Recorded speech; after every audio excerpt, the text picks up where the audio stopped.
Hey now, good morning PISW staff, clients, friends. Join us for Wednesday when we like to kind of mix it up with different styles of music. I mean, yesterday we did Classical Tuesday, and that was Schumann, great composer with those beautiful piano pieces of scenes from childhood where it wasn't music for kids, it was reflections on our childhood and scenes of what we remember as kids.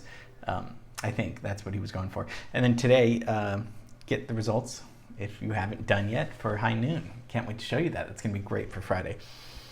Today, man, this guy's so talented. I mean, to say the least. I've been wanting to get to this gentleman for a while. American jazz pianist, probably one of the greatest in the field. I mean, people thought when they first heard this guy that he was playing, there were two piano players playing because he was fast. And he's not good because he's fast. I mean, it's good to be technical, but you know, if you don't have that heart like we talked about, then technique is just, you know, just because you're the fastest doesn't necessarily always mean the best. But he really was fast and also really quite emotional and melodic. So today we're going to be looking at the great world of Art Tatum.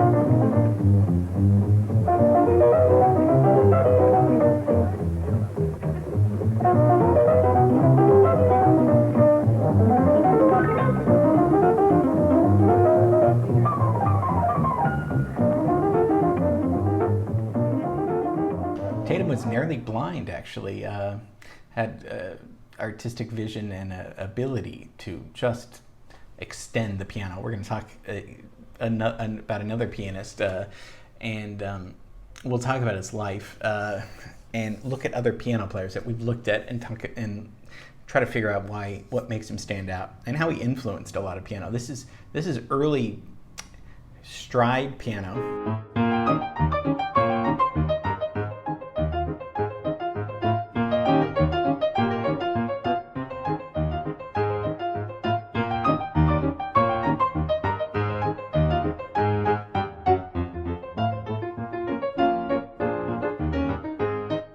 Stride is kind of, you know, where the left hand does most of the chords and the root notes, and then the right hand is just, you know, I mean, think of, you know, your brain is working your hands are doing two different things. So confusing. Okay, so let's, we'll go from Hollywood to Ohio, Toledo. This is where he's born, 1909, okay? So most of the stuff is going to be, he dies in 1956. 47, another kind of tragic early life. So most of this piano playing we're going to be hearing is 40s, you know, early 50s. That's a long time ago.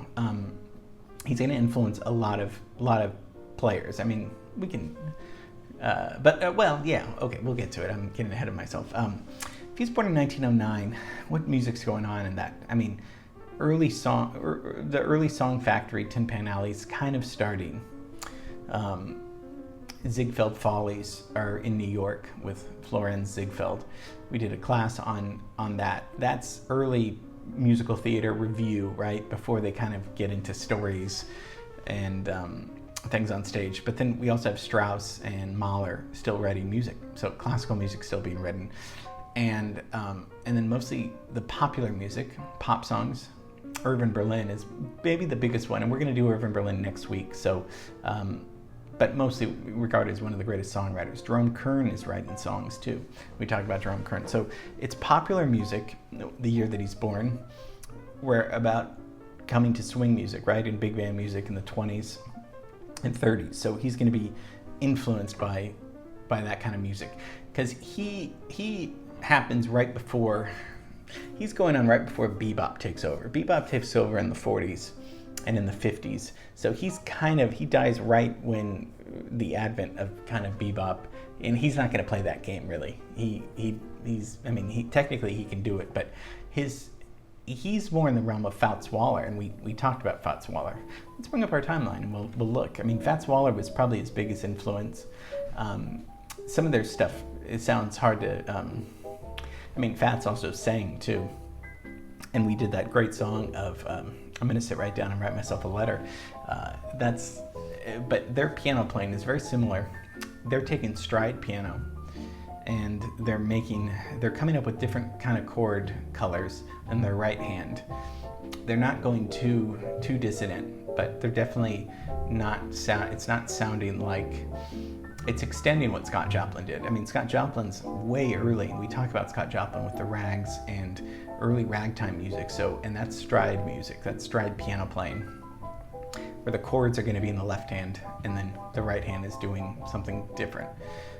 This is going to be, stride piano is going to be what Bud Powell, Bill Evans, and Thelonious Monk are really going to be influenced by, but they're not really stride pianists in the sense, they can do that, but Bill Evans in the 50s and 60s is going to play more with colored harmonic progressions that have a different color tone. We did a few classes on Bill Evans, and so they can do that, but that's not their style of music, but they were influenced by Art Tatum.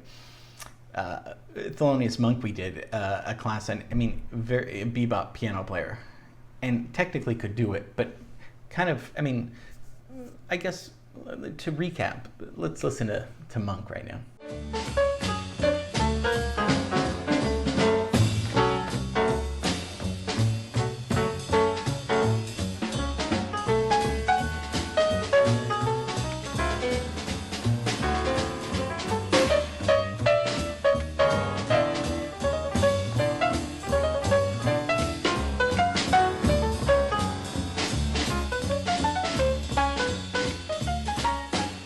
So disjointed, right? A lot of humor, though. A lot of humor, but not stride piano. And then let's recap Bill Evans.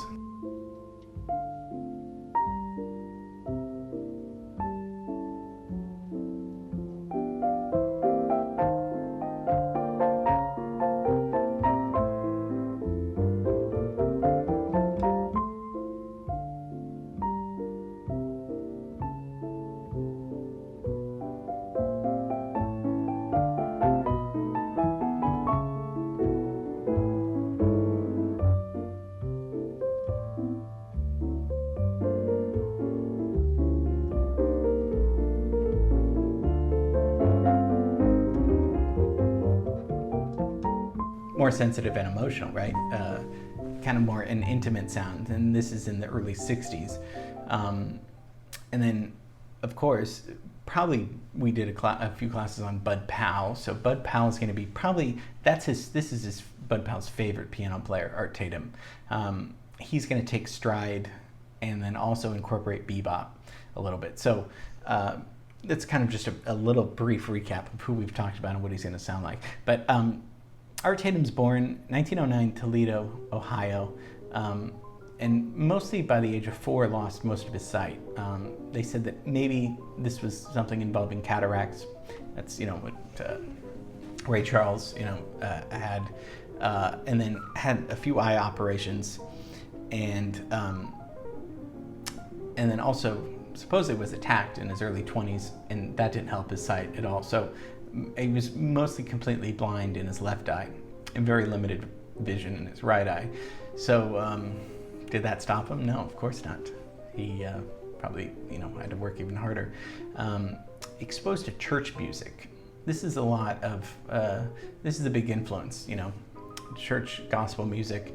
And then just started playing piano at an early age. He was born to play.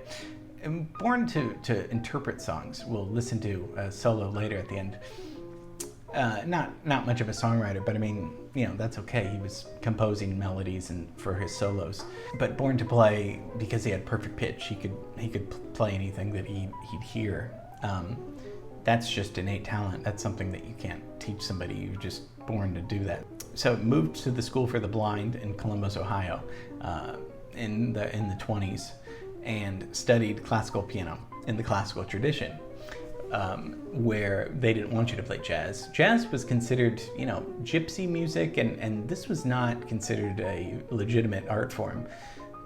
I mean, maybe only until kind of recently was jazz considered legitimate, which is silly because jazz is highly complicated, right? As we know, it's not degenerate music, but that's kind of how history, people thought of it as degenerate, which, yeah, I mean, there's a lot of confusion about why, looking back, why things were considered bad or all this stuff. Mostly fear. Fear is why people are scared of new things coming up.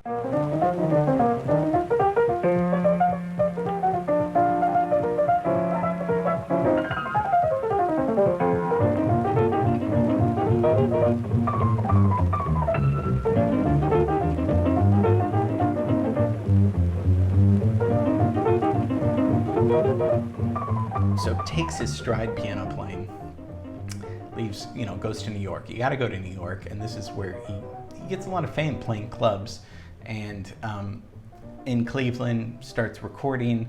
And when he's playing in the 40s, this is when he's the most popular fame-wise and getting gigs as a piano player. And I mean, just immaculate technique and style on the keyboard, and just full of soul too. A big drinker, unfortunately, excessive drinker, like Bud Powell.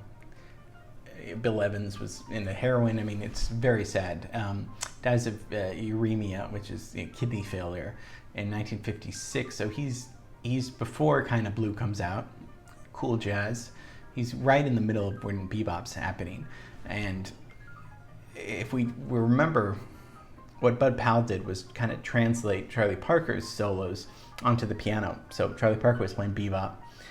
Bud Powell would say, well, this is bebop on the piano.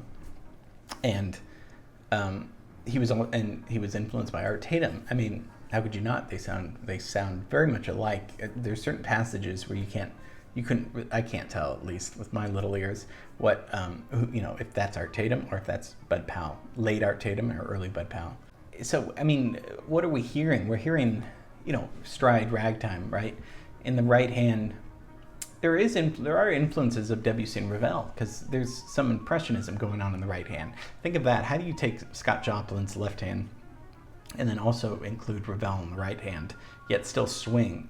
That's really, I don't know how he does that. Let's look at a solo. Let's see what we're talking about.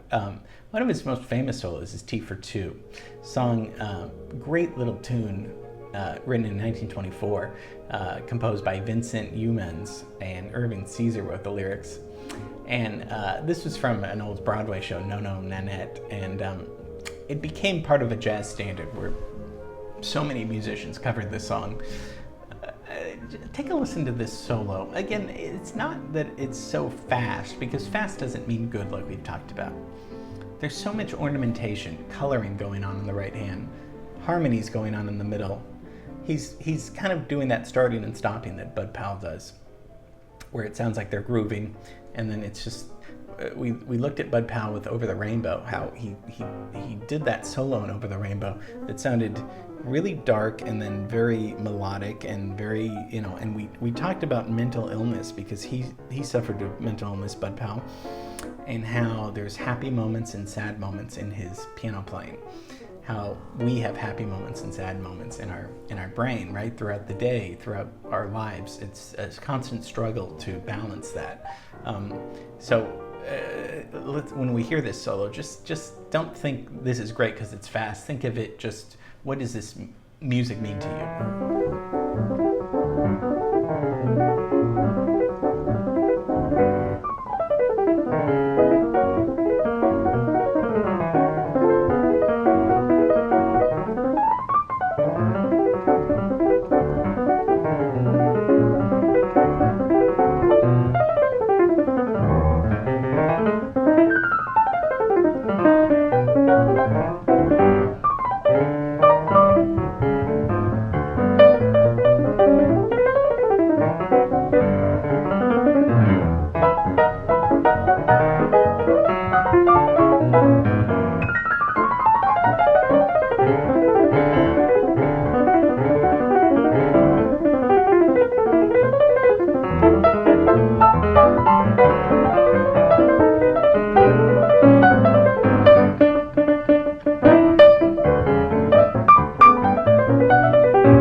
beautiful, right? I mean, endless harmonic possibilities. He's using dissonance, but it doesn't sound like dissonant music. It's very melodic music, but he's going through chord changes so fast. I mean, faster than that we could even analyze. You know, we could spend hours and hours on each bar, so fast. And you hear early bebop music for sure. His chord voicing is different. You know, chord is how C, E, G. That's a chord. He's going to voice it differently. And of course, many piano players do that, but the color is just so beautiful in his solos. And, it goes back to there's no wrong notes in jazz.